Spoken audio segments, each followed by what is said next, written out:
the question that the Medrash Shmuel asks is, why does the Mishnah start off with a question? Eizu HaChacham. Who is a wise man? Just tell us. A wise man is someone who learns from everybody. Someone who's strong is someone who overcomes his yitzhar, his temptation, his inclination. Well, why are we starting off with a question? And the answer is, says the Medrash Shmuel, that when a person is born, they're born with certain attributes. A person could be born not smart. A person could be born not to be wealthy. A person could be born not to be strong.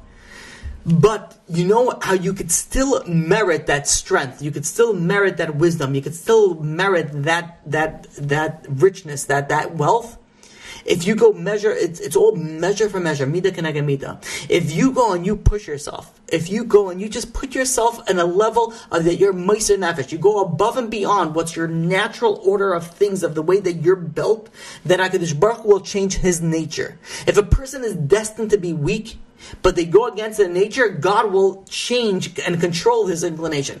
Meaning that's why it started off with a question. Meaning that you want to know how you could tap into that, just go and just try to overcome it. You might not succeed. You might not always succeed. But once you start trying, then HaKadosh Baruch Hu is going to give you that wisdom, they're going to give you that wealth, they're going to give you that power. And this is what the Gemara on Rosh Hashanah, page 17a, tells us.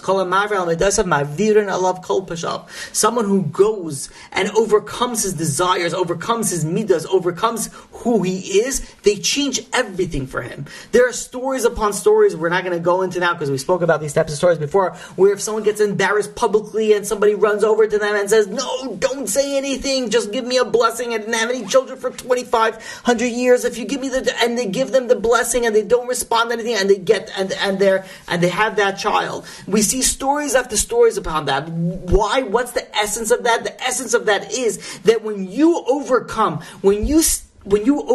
your desire, your nature of who you are, there is a huge Eis Ratzon, because you just tapped into the level of Ayin. You just tapped into the level that you nullified yourself. He says, I am nothing, I'm not going to respond. I am nothing, I'm putting everything for HaKadosh Baruch Hu. I'm putting everything for God. You have the power of a blessing, you have the power of salvation that you have never had before.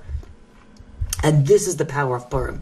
This is the power that if we're able to tap into it, we'll be able to see salvations that we've never seen before. And it doesn't only have to be in Purim. We're in Adar. You can start now. Whenever you listen to this class, whenever this pops into your head, whenever you come to some sort of test, just stop yourself for a second. Be like, if I overcome it, it could be small, it could be big, it could be mediocre, it could be partially win and partially lose. But if you overcome yourself just a little bit, you have the power of salvation. You have the power of blessing. You have the power that you have never had before.